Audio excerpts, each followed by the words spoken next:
Welcome back, guys. This is Dave Holman, a.k.a. Dynasty Dorks, and this is the SGPN Fantasy Football Podcast on the Sports Gambling Podcast Network. We're presented to you by WynnBET. WynnBET is now live in Arizona, Colorado, Indiana, Louisiana, Michigan, New Jersey, New York, Tennessee, and Virginia. From boosted same-game parlays to live and game odds, WynnBET has what you need to win. Sign up today, bet $100 to get a $100 free bet at sportsgamblingpodcast.com/WynnBET. That's sportsgamblingpodcast.com/WYNNBET. State restrictions apply. Again, I said welcome back. We are doing our rookie profiles. Got our top 7 running backs on our YouTube channel. Make sure you subscribe there. We also got our top 6 running backs today. Zach Charbonnet comes in at our consensus running back 4. And we're going to start out with Mr. Charbonnet as this is his episode. So 195 attempts, 1,359 yards with 14 touchdowns. Charbonnet had 37 receptions and 321 yards. This guy is super productive. In 2021, in that Chip Kelly offense, he really broke out. He started at Michigan. He's a very highly recruited guy. He ended up transferring out, and it's absolutely revitalized his career. 6'1", 220 pounds. He has the size that you're looking for when you're looking for someone that is not only a first and second, but a third down running back. Yeah, Dave, you kind of mentioned it. Highly recruited guy, went to Michigan. Again, we talked about it with Sean Tucker and Zach Evans and their their freshman season seeing production. And we saw that from Zach Charbonnet in Michigan in his 2019 freshman season where he ran for 726 yards and double-digit touchdowns as a freshman.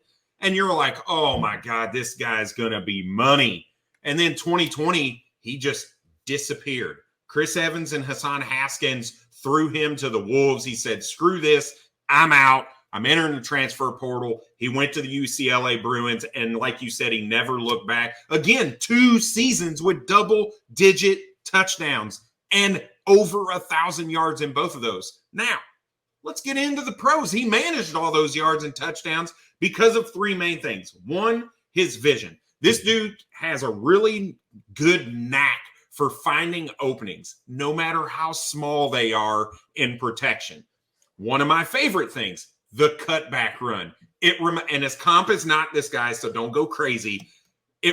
When this dude cuts back, it's like Nick Chubb reincarnated when you see that, right? The Browns fan, you get late in the 4th quarter, Nick Chubb goes to the right and then hits that cutback back to the left and breaks a 40-yard touchdown run. It's just very reminiscent of that.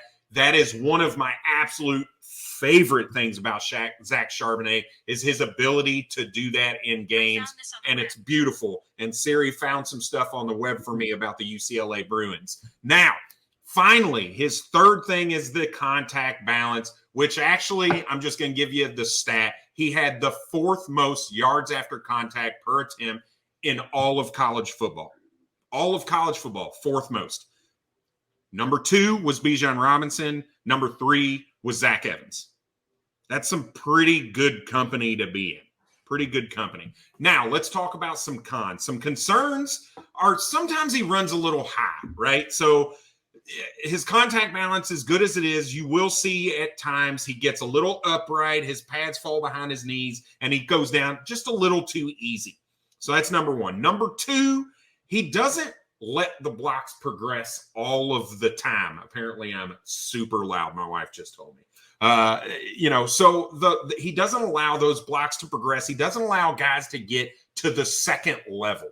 So that's probably my biggest criticism is when you watch the guy, he navigates well, but when it's not there, he doesn't have the patience to let guys create space for him. And if he does see a hole, he just goes. He just hits it hard, which can be good at times, but also, like I said, it doesn't allow those linemen to get to the second level to really give him those big break-off runs. And then the last thing is his ability to kind of force guys to miss. Right now, he does have good contact balance. He does bounce off of guys. But what you don't see is that jab step. You don't see him juking guys out of their shoes. That's just not his style necessarily. He's good when he's behind the line of scrimmage and it's kind of slow and he can kind of see how things are going and hit and go. But when he's hit a hole and he's at full speed, he doesn't really do a good job of making those cornerbacks or those safeties miss in space. So you're not going to see a bunch of those 50 to 60-yard touchdown runs because he's not really great at that.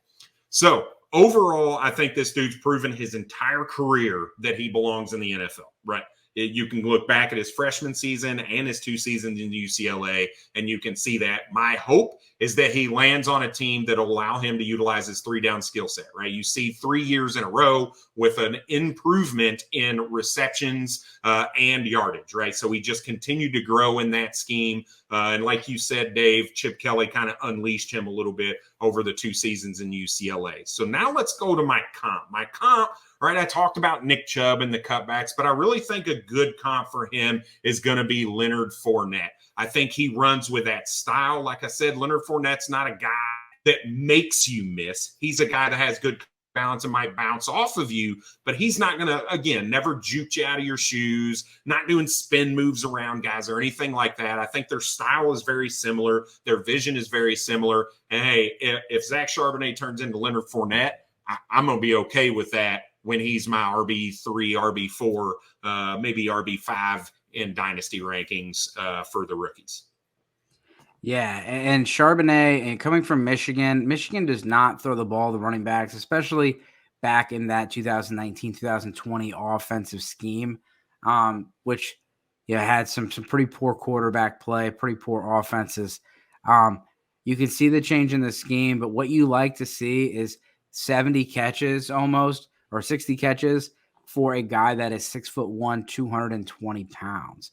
Big old boy. So, running backs in the NFL, we see it with Ramondre Stevenson. The reason he took over the job from James White and Damian Harris, I know that James White got hurt, but the reason he did it was you want everything to look the same.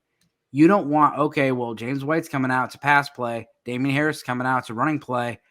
It is a chess piece, and he wants Charbonnet, a guy like that who can do it all. And so when he comes out on the field, you don't know if it's a running play or a pass play. This guy is a physical pass blocker. This guy is a physical runner. And I love the fact that he can do some of the things on the outside by catching the ball. And, just would like to see him, like you said, be a little bit more creative with his moves. And you can't always run over guys in the NFL like you do in college. You need to make some people miss, and you also need to be patient and let the big hogs do the dirty work for you so you can get down the field. All right, well, thanks for tuning in on this episode. Again, check out the rest of our running backs and our quarterbacks. We'll be doing this all season, so make sure you guys subscribe, give us a like, and comment. Let us know your player comp. Let us know if we are too high, too low. And as always, good luck this season. Cheers.